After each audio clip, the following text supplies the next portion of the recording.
আসসালামু আলাইকুম everyone, I hope সবাই ভালো আছেন। সো গাইস, আপনারা দেখতে পাচ্ছেন পানি। আমরা নৌকায় ঘুরতে বাইর হয়েছিলাম। এখানে অনেক বড় নদী। গাইস দেখেন কিভাবে শাপলা ওঠানো হচ্ছে।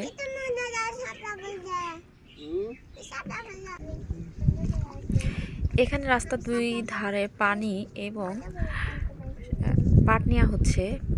আর এখানটা হচ্ছে নদী বাঁধানো হয়েছে, বা নদীর সাথে ঘাটলা বাঁধানো হয়েছে।